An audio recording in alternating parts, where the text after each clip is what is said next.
오늘의 말씀은 창세기 45장 4절에서 8절까지입니다. 이리 가까이 오십시오 하고 요셉이 형제들에게 말하니 그제야 그들이 요셉 앞으로 다가왔다. 내가 형님들이 이집트로 팔아넘긴 그 아우입니다. 그러나 이제는 걱정하지 마십시오. 자책하지도 마십시오. 형님들이 나를 이곳에 팔아넘기긴 하였습니다만 그것은 하나님이 형님들보다 앞서서 나를 여기에 보내셔서 우리의 목숨을 살려주시려고 그렇게 하신 것입니다. 이 땅에 흉년이 든 지 이태가 됩니다. 앞으로도 5해 동안은 밭을 갈지도 못하고 거두지도 못합니다.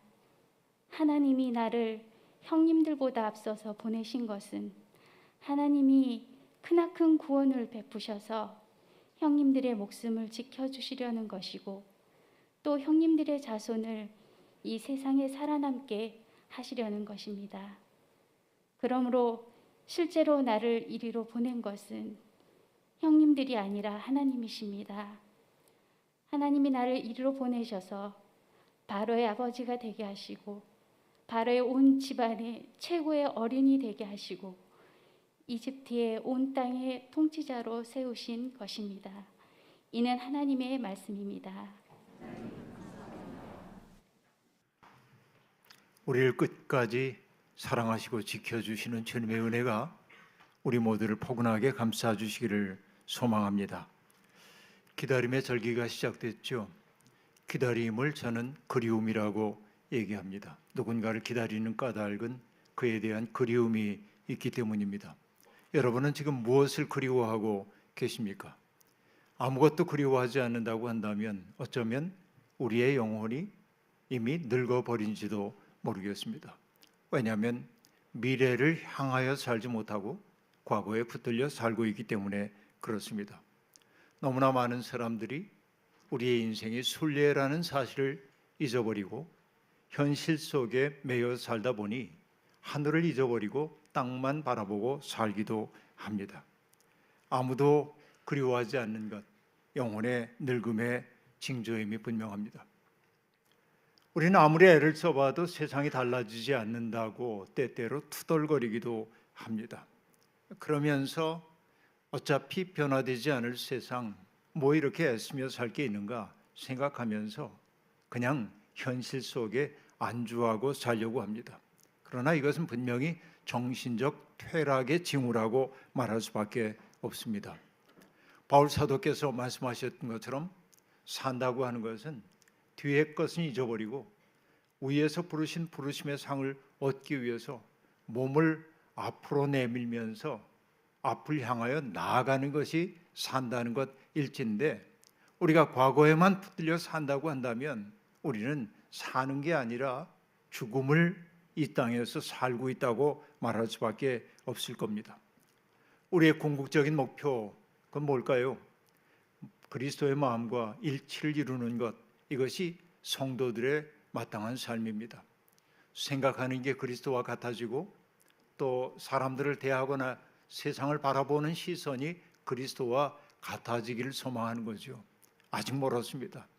그러나 우리는 그 목표를 잃어버려서는 안 됩니다.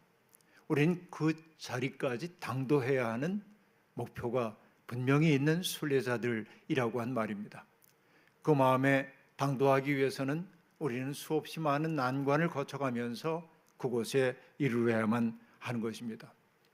위기가 아닌 시대는 한 번도 없었지만 오늘날처럼 위기가 심화된 시대가 또 있을까 싶을 정도로 우리가 살고 있는 세상은 위험투성이입니다.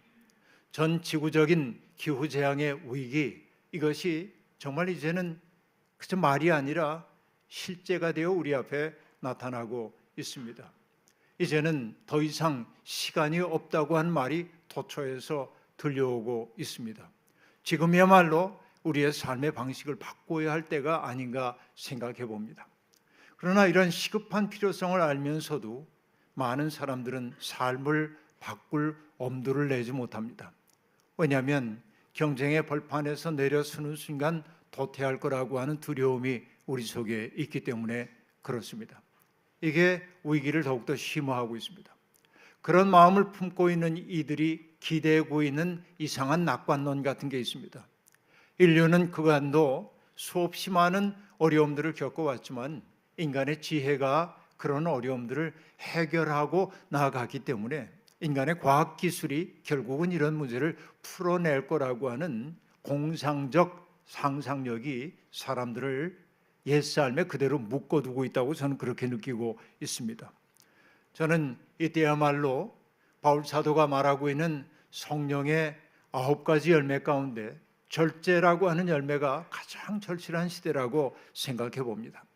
절제는 나의 욕망과 열정을 조절할 줄 아는 내적 능력이라고 얘기할 수 있을 텐데, 그래서 여러분, 욕망에 굴복하지 않고 욕망을 향해서 이제는 스톱이라고 얘기할 수 있는 그런 내면의 능력이 나의 의지가 아니라 성령의 은사로 우리에게 주어지기를 소망하고 있는 것이죠. 많은 사람들이 욕망이라고 하는 이름의 전차에서 내릴 생각 없이 질주하고 있습니다. 질주를 하고 있기 때문에 언제나 숨은 가쁘죠. 그런 욕망이라고 하는 이름의 전차에 타고 있는 사람들의 특색은 무엇일까요? 저는 크게 보면 둘로 얘기할 수 있다고 봅니다. 첫째는 뭐냐면 자신들에게 주어져 있는 현재의 삶의 그 아름다움을 향유할 수 있는 능력을 잃어버리는 데 있다. 내게 주어져 있는 것이 제법 괜찮은 거라는 사실을 사람들은 느끼지 못하고 산다. 향유의 능력이 사라진 거, 이게 첫 번째이고, 두 번째는 뭐냐면 우리의 마음속에 여유가 없다 보니까 사랑의 대상으로 하나님이 우리에게 보내주신 이웃들을 사랑의 시선으로 바라보지 못하고 그들을 경쟁자 혹은 적대자로 바라본다는 겁니다. 그 결과가 무엇입니까? 언제나 우리는 불안합니다. 그가 내 삶을 침범할까 봐, 그가 내 몫을 빼앗아갈까 봐. 점점 경계의 벽들이 높아가면서 우리의 삶의 긴장이 늘어나고 있고 우울증이 증대하고 있는 것이죠. 사람들은 그래서 이 시대를 살아가면서 저마다 나는 불안하다는 신호를 토초해서 보내고 있습니다. 그 신호를 포착하는 사람들이 많지 않은 게 문제입니다. 산업 현장 속에서는 끊임없이 재해가 일어나서 정말 건전한 노동을 하고 있는 사람들이 위험에 처하고 죽임을 당하기도 합니다. 그것은 죽음이 아니라 죽임당함입니다. 뿐만이 아니죠. 절망의 벼랑 끝에 내몰린 사람들이 도저히 살아갈 수가 없어서 희망을 더 이상 가질 수 있는 능력이 없어서 스스로 생을 거두어 버리는 이들도 또한 많이 있음을 우리가 볼 수 있습니다. 며칠 전 우리는 신촌의 모녀의 그 죽음 이야기를 들었습니다. 60대의 어머니와 30대의 딸이 생활고에 시달리다가 세상을 떠났는데 오랫동안 그들은 발견되지 않았고 뒤늦게야 발견되었다고 얘기합니다. 바로 이것이 우리가 살고 있는 이 시대의 무정함이라고 말할 수 있겠습니다. 점점 고통이 심화되는 세상에 살다 보니 우리는 살기 위해서라도 고통에 무덤덤한 사람이 되어가려고 애를 쓰고 있습니다. 전쟁터에서 수없이 많은 사람들이 죽어가고 있는 광경을 보면 주검 옆을 지나가도 무덤덤하게 지나간다는 것처럼 우리는 고통 곁을 별 아픔을 느끼지 않고 지나가며 인간이 되는 길을 잃어버리고 있다고 말할 수 있겠습니다. 에른스트 융어라고 하는 사람이 이런 말을 한 적이 있습니다. 내가 고통과 어떤 관계를 맺고 있는지를 내게 말하라. 그러면 내가 어떤 사람인지를 말해주겠다. 이렇게 말합니다. 고통을 바라보면서도 모른 채 하고 지나가는 사람도 있습니다. 대부분의 사람들이 그러합니다. 그와 연루되는 것이 내 삶을 불유쾌하게 만들 수 있다고 느끼기 때문에 우리는 고통을 회피하기도 합니다. 그러나 고통을 향하여 나아가는 사람도 있습니다. 고통을 나의 것으로 받아들이는 사람도 있다고 하는 얘기입니다. 바로 이것이 우리들에게 주어져 있는 도전입니다. 여러분, 사회적 고통은 빨리 처리해 버려야 할 고칫덩이가 아닙니다. 오늘 사회적인 고통, 그것은 어쩌면 우리 사회가 위험 사회로 진입하고 있음을 보여주고 있는 징조임을 알아차려야 합니다. 마치 불쾌한 통증이라고 하는 것이 나의 몸속에 병이 발생했음을 알려주는 징후인 것처럼 오늘 사회에서 자꾸만 나타나고 있는 고통의 징후들은 우리 사회가 속속들이 병들어가고 있음을 보여주고 있는 사회적 질환의 징후라고 얘기할 수 있겠습니다. 예수님은 고통을 외면하시기는커녕 고통 속으로 뛰어드셨습니다. 세상 사람들이 겪고 있는 고통을 남김없이 당신 속으로 받아들이시고 정화하시고 치유하시려 했던 분입니다. 우리가 정말 그런 예수님을 기다리고 있다고 한다면 우리의 삶도 거기에 조금은 닮아야 하지 않겠습니까? 세상의 모든 고통에 우리가 반응할 수는 없습니다. 하지만 그렇다고 하여 아무런 고통에도 응답하지 않는다고 한다면 우리는 비인간으로 전락할 수밖에 없을 겁니다. 오늘 가장 고통을 겪고 있는 사람들 혹은 내 가까이에 있는 사람의 고통을 덜어주기 위해 하나씩만이라도 의젓하게 일하기 시작할 때 우린 참다운 사람의 길로 접어든다고 말할 수 있겠습니다. 대림절을 지나는 동안 우리의 마음이 그런 주님의 마음과 깊이 접속될 수 있기를 소망합니다. 대림절 기간 동안 주님의 그런 마음과 접촉하기 위해 일종의 우회로를 좀 걸어보려고 하는데요. 오늘은 우리에게 정말로 필요한 용서와 화해에 대한 이야기를 하려고 합니다. 오늘의 주인공은 요셉입니다. 사실 요셉 이야기를 하기 위해서는 그의 아버지인 야곱 이야기를 하지 않을 수 없습니다. 이삭이 아이를 낳을 수 없었던 이삭이 하나님의 돌봄을 따라서 리브가를 통하여 아들을 낳았는데 그들은 쌍둥이였습니다. 에서와 야곱이 그들입니다. 그런데 이 형제는 쌍둥이이지만은 전혀 상반된 특색을 가지고 태어났습니다. 에서는 씩씩하고 호방한 들사람입니다. 서양 미술에서 에서는 언제나 활을 가지고 있는 사람으로 등장합니다. 그가 들사람임을 보여줍니다. 그에 비해서 야곱은 집안에 있는 것을 좋아하는 얌전한 사람입니다. 요즘의 말로 얘기하자면 집돌이였어요. 집 밖을 나가는 걸 영 꺼리는 그런 사람이었습니다. 그런데 이렇게 보자고 한다면 에서는 그냥 내버려 둬도 어찌하든지 지 앞가림하며 살 수 있는 사람인데 야곱은 누군가가 도와주지 않으면 살 수 없을 것 같은 그런 유약한 존재로 보였던 것이죠. 그러니까 여러분, 어머니의 마음은 에서보다는 야곱을 향할 수밖에 없습니다. 취약한 아들을 어찌하든지 돕고 싶은 거예요. 그래서 일어났던 사건들을 우리가 알고 있습니다. 남편이 이삭이 눈이 어두워지고 기력이 떨어져서 하나님께로 돌아갈 날이 가까운 것을 알았을 때, 그리고 마침내 이삭이 사랑하는 아들 에서를 불러서 별미를 만들어 오면 마음껏 너를 축복하겠다고 얘기했을 때, 그것을 몰래 듣고 있었던 리브가는 야곱에게 하나의 꾀를 내도록 만들죠. 그것은 이제 염소 한 마리를 잡아오면은 내가 그것으로 별미를 만들어 줄 테니까 아버지에게 갖다 드리고 아버지에게 축복을 받으라는 것이었습니다. 요셉은 야곱은 두려웠습니다.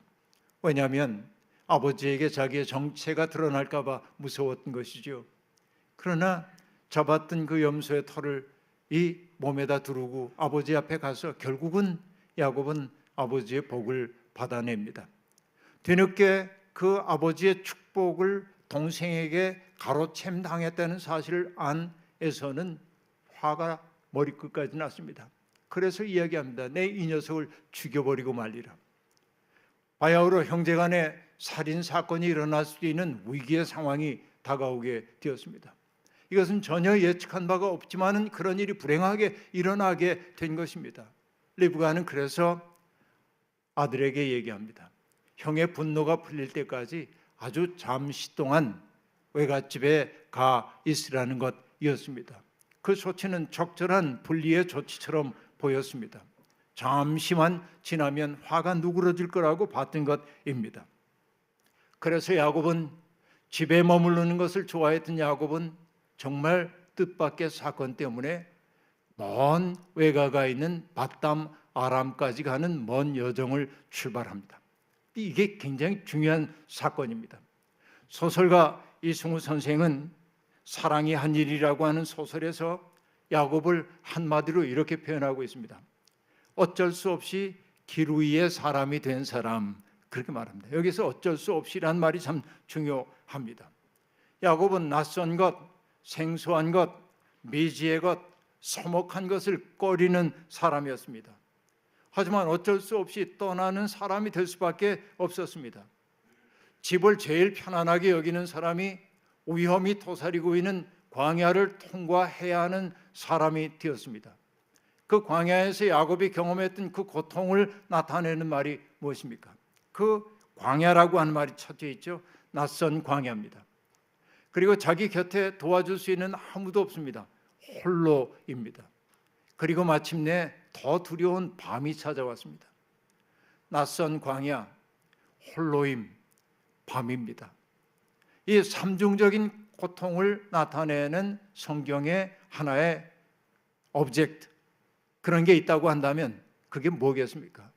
야곱이 베고 잘 수밖에 없었던 돌베개입니다. 돌베개는 그의 그런 처지를 아주 보여주고 있는 그런 대상물입니다. 야곱은 돌베개를 자고 베고 자다가 뜻밖에도 그곳에서 하나님의 천사와 만나게 됩니다. 야곱의 그 두려움 속에 하나님이 찾아오셨습니다.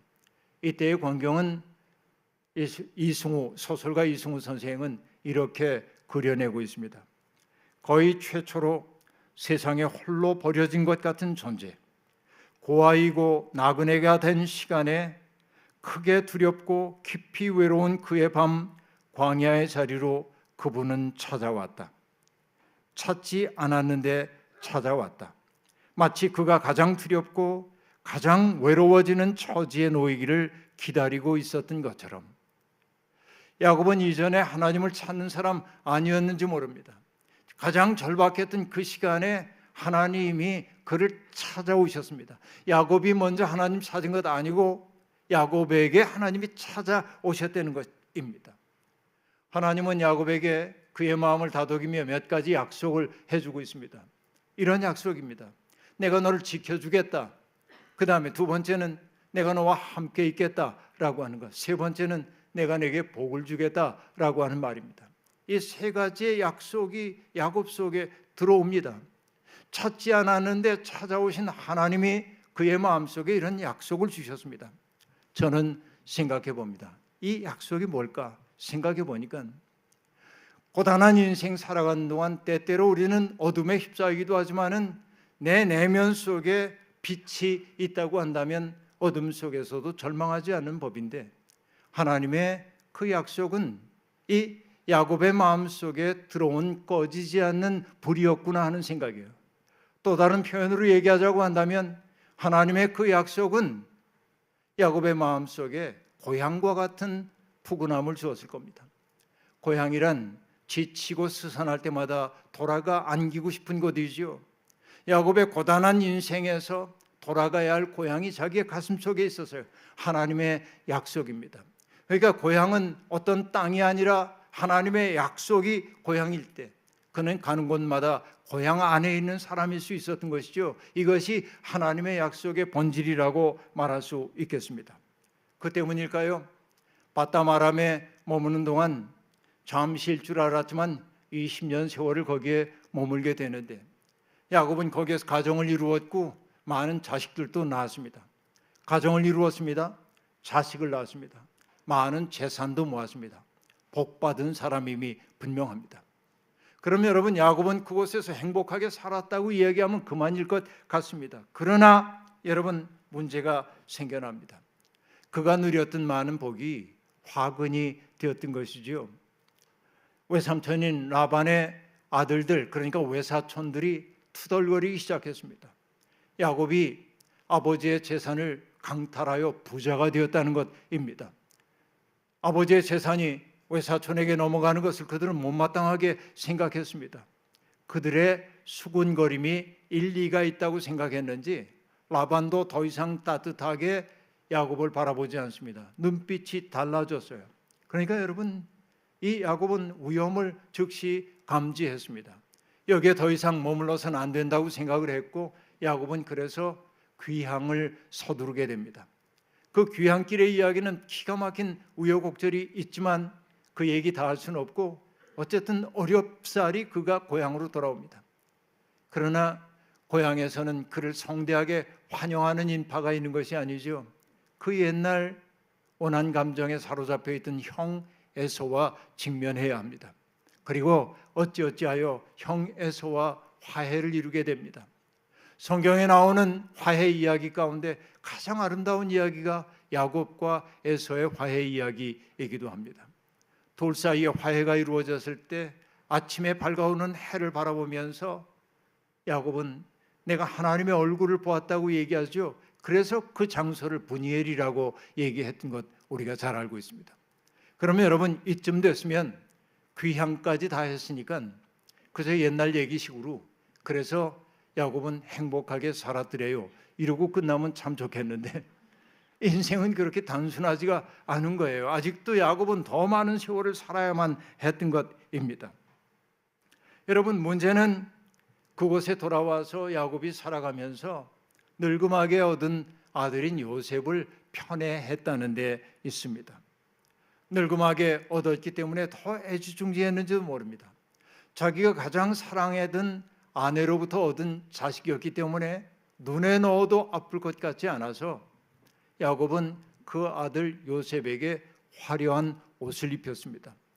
옷이라고 하는 게 여러분 사회적 신분을 뜻하는 것임을 알지요. 그가 누리고 있는 특권을 보여주는 게 바로 화려한 옷입니다. 그러나 여러분 한 아들에게 화려한 옷을 입히는 순간 다른 아들들의 마음속에는 그림자가 생길 수밖에 없습니다. 이게 세상의 이치입니다. 편애와 차별의 경험을 해본 사람들은 그것이 늘 불유쾌한 경험이라는 사실을 누구나 다 잘 알고 있습니다. 문제는 누구에게 있습니까?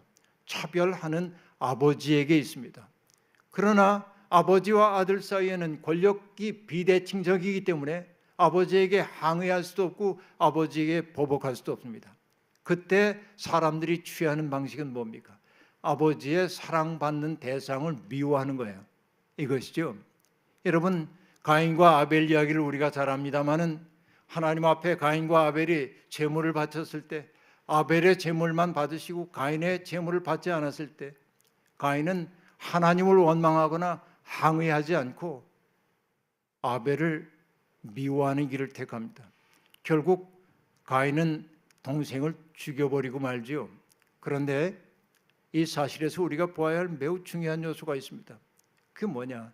가인이 아벨을 죽였습니다. 형제 살해입니다. 그러나 형제 살해의 이면에 있는 것은 뭐냐면 하나님의 사랑받는 자를 제거함을 통하여 하나님께 보복하고 싶은 욕망이 있는 것입니다. 이것이 가인의 욕망입니다. 우리들에게도 똑같은 것이 있단 말이죠. 형제들도 똑같은 그런 마음속에 있는 것이에요. 폭력의 열정은 언제나 자기보다 열등하다고 힘이 약하다고 여기는 이에게로 향하게 되어 있는 것입니다. 그런데 형들의 마음이 그렇다는 사실을 요셉은 전혀 알아차리지 못합니다. 왜냐하면 특권을 누리고 있는 사람들은 그것이 당연하다고 여기기 때문에 그렇습니다. 그러니까 자기가 누리고 있는 특권이 형제들의 가슴에 그늘과 응어리를 만들고 있다는 사실을 요셉은 조금도 알아차리지 못합니다. 그래서 저는 요셉의 그런 상태를 이렇게 표현해 봅니다. 해맑은 무지. 나쁜 사람 아니에요. 그냥 그 특권을 당연한 것처럼 여겼어요. 명랑해요. 요셉은 해맑은 무지예요. 형들의 그림자 그런 거 헤아려지질 않아요. 그래서 여러분 성경은 이렇게 이야기하고 있습니다. 들에서 양을 칠 때 형들이 어떤 허물된 일, 잘못된 일을 저지르면 요셉은 얼른 가서 아버지에게 일러 바치곤 했습니다. 해맑은 무지 때문에 일어난 일입니다. 그런 일이 반복되자 성경은 뭐라고 얘기하냐면 형들이 요셉에게 말 한마디 다정하게 하는 법이 없었다. 이 형제들의 마음속에 그림자가 점점 짙어지고 있음을 보여주는 것입니다. 그런데 그런 형제들의 마음을 더욱더 그 어둡게 만들었던 사건이 벌어집니다. 바로 그것이 요셉의 꿈 이야기입니다. 내가 그런 꿈을 꿔도 눈치가 있는 사람이면 그저 가슴에 담아두고 말 텐데, 해맑은 무지의 사나이 요셉은 아무런 고려도 없이 꿈 이야기를 들려주는 거예요. 들판에서 곡식단을 묶고 있는데 내가 묶은 단이 우뚝 일어서자 형들이 묶은 11단이 일어나가지고 자기의 단에게 절을 하더라는 거예요. 해석하지 않아도 무슨 뜻인지 명확하게 보입니다. 형들은 마음속에 속상했어요. 그런데 해맑은 요셉은 또 다른 꿈을 꿨습니다. 해와 달과 11의 별들이 자기에게 절하더라는 것입니다. 형제 11뿐만 아니라 어머니 아버지까지 포함해가지고 자기에게 절했다는 거예요. 야곱은 그 이야기를 들으면서 다른 아들들의 낯빛을 살피니까 이게 보통 불쾌한 표정들이 아닙니다. 그래서 짐짓 요셉을 나무랍니다. 이 녀석아, 아버지 엄마도 너한테 굴복한단 말이냐? 이렇게 꾸지람하면서도 아버지답게 뭐라고 하냐면 그 이야기를 마음속에 담아두었다, 이렇게 얘기합니다. 이게 부모와 형제의 차이라고 얘기할 수 있겠죠. 그리고 여러분, 그 운명의 날이 찾아옵니다. 형들과 양들이 잘 있는지를 보고 오라는 아버지의 지시를 받고 해맑은 요셉은 별다른 두려움도 없이 형들을 찾아 나섭니다. 세겜 들판에 가봤지만 형들이 보이지 않았습니다. 더 멀리 가가지고 다단 들판에 이르렀을 때 형들의 모습이 저만치 보였습니다. 반가웠겠죠. 그러나 반대편에 서 있던 형들은 화려한 옷을 입고 자기에게 오고 있는 그 요셉을 보는 순간 마음속에 있었던 울화가 치밀어 올랐습니다. 그 형제들이 서로 상의합니다. 저 자식을 죽여버리자라고 하는 거예요. 마침내 형제 간에 살인사건이 벌어질 수도 있는 상황이었습니다. 그러나 아버지가 없는 상황에서 언제나 아버지의 역할을 감당해야 하는 맏아들 르우벤이 형제들을 달랩니다. 죽이진 말고 이 아이를 잠시 가두어 두고 어떻게 할지를 상의해 보자는 것이에요. 그래서 형제들은 거기에 일단 동의를 합니다. 그리고 어떤 조치를 하냐면 요셉이 입고 있었던 화려한 옷을 벗깁니다. 그리고 그를 물이 없는 웅덩이 속에 집어넣습니다. 그리고 르우벤이 잠시 자리를 비운 사이에 미디안 상인들이 다가오는 것을 보고 오물에 있는 요셉을 끄집어내서 다른 형제들이 미디안 상인에게 은 20냥을 받고 팔아 넘깁니다. 그리고 미디안 상인들은 요셉을 데리고 애굽까지 내려가서 바로의 경호대장인 보디발의 집에 종으로 팔아 넘깁니다. 자, 갑작스러운 운명의 변전을 보십시오. 화려한 옷을 입고 있는 사나이가 옷을 벗기운 사람이 되었습니다. 높은 자리에 있던 사람이 웅덩이에 던져졌습니다. 모든 사람 위에 있는 것처럼 보였던 사람이 종이 되었습니다. 너무나 큰 변화가 일어났습니다. 그러나 우리는 이 변화가 끝이 아니라는 사실을 알고 있습니다. 보디발의 집에서 하나님이 복주어서 잘 지내고 있던 야곱에게 또 다른 더 큰 전락의 순간이 다가옵니다. 보디발의 아내가 요셉을 유혹할 때마다 요셉은 그럴 수 없다고 거절했습니다. 거절당한 보디발의 아내가 요셉이 자기를 겁탈하려 했다고 모함을 하지요. 그 옷이 증거가 되는 것입니다. 잡아당길 때 벗어놓고 달아났던 옷이 증거가 돼요.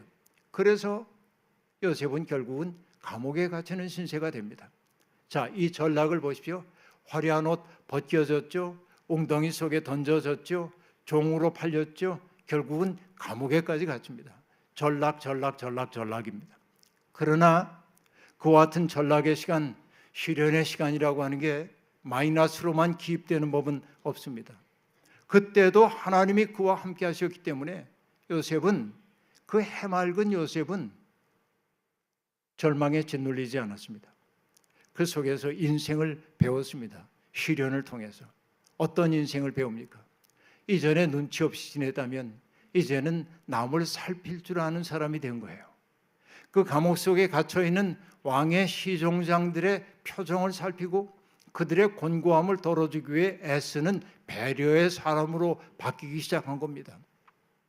그리고 마침내 여러분 아시는 것처럼 시종장들이 꾸었던 꿈을 해몽해 줌을 통해서 그는 능력 있는 사람의 취급을 받았고, 몇 해 후에 바로가 꾼 꿈을 애굽의 지식인들이 아무도 풀어낼 수 없을 때 술 맡은 시종장이 자기의 꿈을 해몽해 주었던 요셉 이야기를 바로에게 들려주고, 그래서 바로가 그를 불러들여 가지고 자기의 꿈 해몽을 하게 하고, 애굽 땅에 닥쳐올 7년 기근에 대한 이야기와 대비책까지도 내놓음으로 바로는 요셉을 애굽을 다스리는 그 통치자로 세우게 됐던 이야기를 우리는 합니다. 그의 삶은 이렇게 굴곡이 많습니다. 정말 높은 자리에서 낮은 자리까지 낮아지고, 낮은 자리에서 정말 급격하게 높은 자리로 올립니다. 죄수였던 사람이 통치자가 되는 말이죠. 이 과정을 우리들이 보게 되는 것입니다. 이제 우리의 이야기의 마지막 부분에 이르렀습니다. 요셉은 부족한 것 없이 많은 것을 누리며 살았겠죠. 그저 행복하면 그만입니다. 그러나 여러분, 화려한 옷을 입고 맛있는 음식을 먹고 부족한 것 없이 누리고 살지만, 홀로 있는 시간이 되면 요셉은 마음속에 말할 수 없는 쓸쓸함을 느끼곤 했겠죠. 왜냐하면 자기의 인생에 쓰디쓴 기억들이, 상처의 기억들이 떠올랐기 때문일 겁니다.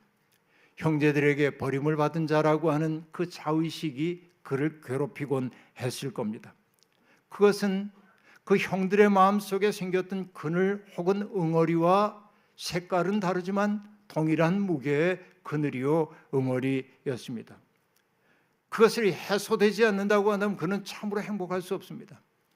그런데 그 응어리가 해소되는 계기는 뜻밖의 일로 찾아옵니다. 가나안 땅과 애굽 땅에 들이닥쳤던 극심한 가뭄, 기근 때문입니다. 기근은 모든 사람들의 삶을 위험 속에 빠뜨립니다. 가나안 땅에 살고 있었던 요셉의 아버지와 형들은 먹을 것이 없었기 때문에 애굽으로 식량을 사러 내려와야 했고, 요셉은 형들을 보는 순간 그들이 형들임을 즉각적으로 알아봤습니다. 만감이 교차했을 겁니다. 지금 형들은 취약해진 모습으로 자기 앞에 있습니다. 떠올랐을 겁니다. 형, 나를 이렇게 버리지 말아줘. 애원할 때 듣지 않던 그 형들의 모습이 떠올랐는데 입장이 반대가 됐습니다. 취약해진 형들이 자기 앞에 있어요. 그들에 대한 생사여탈권이 자기에게 있습니다. 그러나 요셉은 시련을 통해 인내하고 절제하는 것을 배운 사람입니다. 그래서 그는 즉각적인 보복을 하지 않고 그들을 지켜보기로 작정합니다. 여러 가지의 시험을 거치게 만듭니다. 그 시험을 겪는 동안 형들의 마음속에는 이런 생각이 떠오릅니다. 왜 우리에게 이런 어려움이 닥쳐올까? 왜 이런 시련이, 왜 우리가 이렇게 의심을 받게 될까? 그러다가 그 망각의 강물 속에 깊이 집어넣었다고 생각했던 과거의 부끄러웠던 기억들이 떠올랐어요. 애원하고 있던 그 형제를 구덩이에 던지고 종으로 팔아버렸던 그 부끄러웠던 기억들이 의식의 표면에 떠오르며 그들은 견딜 수가 없어집니다. 그리고 마침내 시험이 계속되면서 요셉의 친동생인 베냐민까지 애굽으로 데리고 내려올 수밖에 없었고, 살기 위해서 마침내 요셉 앞에 친동생 베냐민이 모습을 드러냈습니다. 울컥한 마음이 들었죠. 그러나 요셉은 즉각 자기의 정체를 드러내지 않습니다. 마지막 시험이 있었던 것이죠. 요셉은 베냐민의 그 곡식 자루 속에 점치는 데 쓰는 그 은잔을 몰래 숨겨두고 그들을 떠나보낸 다음에 자기의 부하들을 보내가지고 뒤지게 만듭니다. 베냐민의 자루 속에서 은잔이 나옵니다. 형제들이 전부 붙들려 왔습니다. 요셉은 화를 내면서 왜 은혜를 이렇게 악으로 갚냐고 얘기합니다. 그리고 말합니다. 이 은잔을 훔쳤던 베냐민을 종으로 삼게 되는 것입니다. 그때 여러분 놀라운 일이 벌어지죠. 유다가 나섭니다. 그리고 자기들의 부끄러웠던 이야기를 하는 거예요. 동생을 팔아먹었던 부끄러웠던 얘기는 하지 않지만 동생이 사라져가지고 자기 아버지가 겪었던 고통이 얼마나 컸는지에 대한 이야기를 쭉 들려주면서, 아버지가 그저 이 베냐민에게 마음 두고 사셨는데 만약에 얘마저 없어진다고 한다면 아버지는 울면서 저승으로 갈 수밖에 없을 거라고, 차마 그렇게는 할 수 없다고 말하면서 유다가 요셉에게 얘기합니다. 이 베냐민 대신 내가 종이 되겠다고 얘기합니다. 그 대신 내가 종이 되겠다고 얘기를 하고 있는 것입니다. 여러분, 이게 놀라운 일입니다. 진정한 참회가 일어난 것입니다. 마침내 요셉의 마음속에서 그늘이 걷혔습니다. 그러자 도무지 이해할 수 없었던 자기의 삶의 의미가 떠오르기 시작했습니다. 이전에는 그 부끄럽고 아팠던 기억으로만 있었던 자기의 모든 시련의 의미가 깨달아지기 시작했습니다. 자기가 그동안 감내해야 했던 온갖 시련은 자기의 가족들을 구원하기 위한 하나님의 섭리 속에 일어난 사건이라고 깨달았던 것이에요. 물론 여기에서 우리가 이 말들을 조심스럽게 해야만 합니다. 형들의 행위가 그렇다고 하여 정당화될 수는 없어요. 그것은 나쁜 행위입니다.